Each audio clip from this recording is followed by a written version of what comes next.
Cinema மறுத்து நடக்கலாம் அப்படின்னா, நம்ம தமிழ்ச்செல்வி ரொம்ப சந்தோஷமா எக்ஸாம் எழுத போயிட்டாங்க. தமிழ்ச்செல்வி எதிர்பார்க்காத மாரி பிரஸ் மீட்லாம் வீட்டுக்கே வந்து, அவங்க கார்ல போறத படம் எடுக்க போறேன்னு சொல்லி, ரொம்ப அழகா நம்ம சேது தமிழ்ச்செல்விக்கு ஜூஸ் குடுக்கறது, பழம் குடுக்கறது அப்படின்னு 2 பேரும் ரொம்ப கியூட்டா இருக்கிற மாரி சில விஷயங்கள்லாம் பண்றாங்க. அது சேதுக்கு பிடிக்கல தான். இருந்தாலும் தான் அப்பா சொல்ட்டாரே அப்படிங்கிற ஒரு காரணத்துக்காக, சேது எல்லாத்தையுமே பல்ல கடிச்சிட்டு தான் பண்றாரு. ஆனா என்ன பண்ண முடியும்? தான் அப்பா சொன்னா சேது கேட்டு தான் ஆவணும். கட்சி தலைவர் சொன்னா, நம்ப ராஜாங்க கேட்டு தானே ஆவணும். அந்த மாரி ஏதோ ஒரு காரணத்துக்காக எல்லாருமே பிடிக்காத விஷயத்த பிடிச்ச மாரியே பண்ணிட்டு போறாங்க. ஆனா, இது உண்மையிலேயே பிடிக்காதது நம்ம ஈஸ்வரிக்கு தாங்க. ஈஸ்வரி அத நெனச்சு பயங்கர கடுப்பா உட்காந்துருக்காங்க. ச்சே! இந்த குட்டச்சிய எப்படியோ இந்த வீட்டோட தொரத்திடலான்னு பார்த்தா, இந்த குட்டச்சி அட்ட மாரி இந்த வீட்ட ஒட்டிக்கிட்டு வெளிய மாட்றாளே! அது மட்டும் இல்லாம இவள குடும்பமா சேர்ந்து பரீட்சை எழுத அழைச்சிட்டு போறாங்க.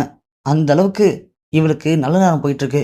இவள இப்படியே விட்டு வச்சோம்னா, அப்படியே இப்ப பரீட்சை எழுதுவா, அப்புறம் வேலைக்கு போவா, டாக்டர் ஆவா. இந்த குடும்பத்தையே ஒட்டுமொத்தமா அவ கண்ட்ரோல்ல கொண்டு வந்துருவா. அப்புறம் நாம 5க்கும் 10க்கும் இவள்ட்ட போய் பிச்சை எடுக்கணுமா? அப்படி ஒரு நிலைமை வந்துச்சுன்னா, இந்த ஈஸ்வரி மானத்துக்காகவும், ரோசத்துக்காகவும் தற்கொலை பண்ணிட்டு சாவேனே தவிர, உயிரோட இருக்க மாட்டேன்.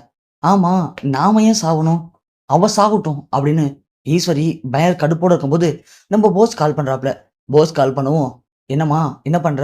"டேய் போஸே, நீ வேற ஏன்டா நிலைமை தெரியாம ஃபோன் பண்ணி வச்சுட்டு இருக்க? வை நான் அப்புறம் பேசுறேன்." "மோ ஏம்மா? என்னாச்சு? எதுவும் பிரச்சனையாங்க? எதுவும் பிரச்சனையாவா?" "டேய், அந்த தமிழ்ச்செல்வி என்னைக்கு கர்ப்பமா இருக்கான்னு தெரிஞ்சதோ, அன்னையிலிருந்து இந்த குடும்பத்துல நடக்குது எல்லாமே நமக்கு எதிரா தான்டா நடந்துட்டு இருக்கு. அது அவளுக்கு ரொம்ப கரெக்ட்டா நடந்துட்டு இருக்கு. அவ பண்ற ஆட்டம் இருக்கே, இன்னைக்கு அவளுக்கு பரீட்சையாம். அதுக்கு கட்சி தலைவர் மனைவி வந்து சொல்லிட்டு போறாங்க. அவள எல்லாரும் சேர்ந்து அழைச்சிட்டு போங்கன்னு. அதுக்காக குடும்பமே சேர்ந்து அவள பரீட்சை எழுத அழைச்ச பிறகுடா, அத பார்க்கும்போது எனக்கு அப்படி ஒரு எரிச்சலா இருக்கு. எங்கேயோ கிடந்த ஒரு நாய் இன்னைக்கு வந்து இந்த இடத்துல உட்காந்து ஆழ்ந்துகிட்டு இருக்கு. நம்மளால ஒண்ணும் பண்ண முடியலன்னு நினைக்கும்போது ரொம்ப கஷ்டமா இருக்குடா எனக்கு. ஏம்மா, ஏம்மா இப்படி புலம்பிட்டு இருக்க? புலம்ப வச்சுட்டாடா அவ. புலம்ப வச்சுட்டா. நீ கூட இருந்திருந்தா இதெல்லாம் நடந்திருக்காது. நீயும் புத்தி கெட்டு போய் சில விஷயத்த பண்ண போயி, நீ இன்னைக்கு இந்த குடும்பத்த விட்டு தூரமா இருக்க. நான் உன்ன கொண்டு கொண்டு போய் அங்க சேர்க்கும்போதெல்லாம், நீ ஒழுங்கா இருந்திருந்தனா, இன்னைக்கு நீ அந்த இடத்துக்கு வந்திருப்படா. உன்ன யாராலயும் அசைக்க முடியாத அளவுக்கு நீ வந்திருப்ப. ஆனா நீ பண்ண சில காரியம் எல்லாம் வீணா போச்சு. இன்னைக்கு 5க்கு 10க்கும் நாம அவளுங்ககிட்ட எதிர்பார்த்து நிக்க வேண்டியதா இருக்கு. நாங்க இப்ப எங்க இருக்கோம்னு தெரியுங்களாடா? இந்த பக்கத்துல காமன் செவுரு இருக்குடா. காமன் செவுரு தாண்டிட்டோம்னா, அப்புறம் நமக்கு இந்த குடும்பத்துக்கும் சம்மந்தமே இல்லன்னு ஆயிடும். எம்மோ!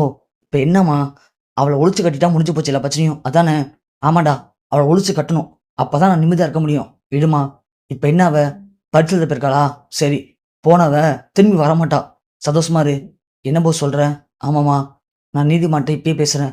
நீதிமான்ட்ட பேசி, நீதிமான் ஆளுங்க மூலியமா அந்த தமிழ்ச்செல்வி எக்ஸாம் எழுதிட்டு வருவாள்ல, அப்போ அவ கார லாரி வச்சு தூக்கிர்றேன். தூக்கிட்டேன்னா, அது ஒரு கார் ஆக்சிடென்ட் மாரி இருக்கும். ஒட்டு மொத்தமா தானே போயிருக்காங்க பரிசு எழுதுறதுக்கு. அப்புறம் நமக்கு தொல்ல தர எல்லாரும் ஒரே கார்ல ஒண்ணா தானே இருக்காங்க. எல்லாரையும் ஒண்ணாவே அடிச்சு தூக்குறேன். அதுக்கப்புறம் இந்த குடும்பத்துல ஒருத்தன் மிஞ்ச மாட்டான். அப்புறம் நாம தாம்மா எல்லாமே. நாம வச்சது சட்டம். நாம ஆசைப்பட்டது இந்த சாம்ராஜ்யத்த ஆளணும். அப்படிதானே? கண்டிப்பா நடக்கும்மா. உன் புள்ள நான் இருக்க வரைக்கும் நீ எதுக்காகவும் கஷ்டப்பட தேவையில்ல. நீ ஆசைப்பட்டத நான் உனக்கு செஞ்சு தரேம்மா. நீ கவலைய விடு. கவலைய விட்டுட்டு நீ போயிட்டு குளி. குளிச்சுட்டு ரெடியா இரு. உனக்கு ஒரு நல்ல செய்தி வரப்போது.